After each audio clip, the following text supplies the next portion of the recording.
Hozir men sizlarga qisqacha qilib shu bemorimizda shu holatdan, mana shunaqa yomon tishlarning holatidan bu holatga kelguncha qancha pul ketgan va vaqt ketganini sizlar taxmin qilib yozib turinglar. Ungacha men sizlarga qisqacha qilib ketma-ketlikda tushuntirib beraman.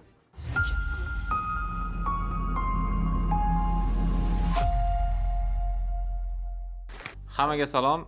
Mana bugun sizlarga implantlar bilan tishlarning eng yaxshi tez tiklashi plyuslari tomonini ko'rib chiqamiz.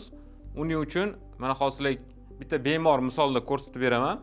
Bu bemorimiz 60-62 yosh atrofi, tishsizlik bilan qiynalib kelganlar, oldin syomniy protezlar taqqanlar va mostlar bo'lgan bu joylarda. Mostlar tushib ketgandan keyin umuman hech narsa taqmasdan xuddi shunaqa hayot kechirib kelganlar. Sababi chaynolmaganlar yaxshi. Bizga murojaat qilganlarda tekshirganimizda hamma tishlarda shu muammolar borligi, ya'ni ko'rayotgan bo'lsanglar, mana tishlari polni chirib ketgan koronkalarning tagida va tishsizlik. Umuman tishlar yo'q. Bu zonada ham tish yo'q, faqat oxirida o'sha eski sariq koronkalar bo'lgan, bu tepa jag'da.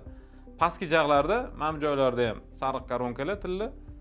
Bu joylarda eski koronkalar va gigiyena holati yomonligi va bemorni umuman o'sha qoniqarsiz hayot kechirishi, qaysi ma'nodagi yaxshi chaynolmasligi. Shu bilan bizga shikoyatlar shu bo'lgan. Keyin biza resheniya qilganmiz. Hamma tishlarni hozir ichkaridan bitta ko'rinishi, og'iz ichidan ko'rinishi mana bu yuqori jag'da va biza hamma tishlarni olib tashlaganmiz. Bu tishlarni времени uchun qoldirganmiz, keyin buni ham olib tashlaganmiz. Implantlar bilan 6 ta implant qo'yganmiz. O'sha boyagi chirigan tishlarni olib tashlab, bu yoqdan ham, bu yoqdan ham darhol 3-5 kunda времени vaqtinchalik tishda tayyorlaganimizda darhol uning ustiga mana 3 kundan keyingi ahvol milklar уже yaxshi bitgan. Bu narsalar multi-unit deydi. Multi-unitga konstruksiyani, времени koronkalarni multi-unitga через vint orqali qotirsa bo'ladi. Mana bularga vintlar orqali qotiriladi vaqtinchalik koronkalar. Og'iz ichidan ko'rinish holati, xo'p 12 ta tish yasalgan va hammasi vintlar orqali qotirilgan implantdan ustiga. Va bemor 5 kun ichida tiklangan mana. Tishlarning holatini ko'rsanglar bo'ladi. Bu yuqori jag'da qilingan tishlarning holati. Vaqtinchalik tishlar bilan biza darhol tiklab berganmiz. 5 kun ichida tishlarni olib tashlab, implantni qo'yib va tishlar qo'yib berganmiz. Og'iz ichidagi holati. 6 ta implant qo'yganmiz va 6 ta implantni rentgen orqali tekshirganimizda ularning holati, mana bu implantlarni suyakda turish holati, oxirgi implantda uni oldidagi bitta oldidagi implantlarning holati juda ham yaxshi, stabilniy. Atrofdagi suyaklar holati yaxshi va unga o'rnatilgan, boya aytganimdek, vaqtinchalik koronkalarni o'rnatish imkoniyatini beradigan va qulay bo'ladigan narsa bu multi-unit deydi. Shuni o'rnatilgan holati bilan biza rentgen diagnostika qilib tekshirib olamiz va implantlar juda ham yaxshi turibdi. Bu oldin implantlar holati.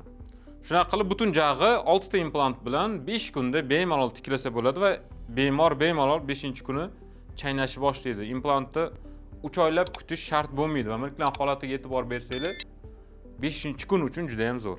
Xo'p, bu bemorimizda shu holatdan mana shu tepa pastki jag'dagi muammolarni shu holatga kelguncha $5000 atrofida pul ketgan. Bu eslab qolinglar, bu vaqtinchalik konstruksiya. Bu bilan bemor 3 oy yurgandan keyin bularni to'liq olib tashladi. Doimiy konstruksiyani qanaqa qilinishiga qarab, metall keramikam, dioksid sirkom yana ham qo'shimcha konstruksiya tanlashiga qarab, qo'shimchasiga yana 4000-5000 atrofiga rasxod bor bunda. Endi umumiy hisobda shu holatdan shu holatga kelish uchun $8000-10 atrofida xarajat ketadi. Yana bir narsa, hammani situatsiyasi har xil. Balki sizda bundan ko'proq, balki kamroq ketar. Qilinadigan ishga yoki konstruksiyaga bog'liq narxlar belgilanadi. Agarda sizda tishlaringiz bilan bog'liq muammolar bo'lsa, xuddi mana shunaqa qiyin vaziyatlarda yoki tishlaringiz qiynalayotgan bo'lsangiz, imенно siz uchun biz individual tarzda o'zingizga mos, sizga mos keladigan konstruksiyalarni va yechimlarni qilib berishga tayyormiz. Uning uchun quyidagi raqamlarga bog'lansangiz bo'ladi.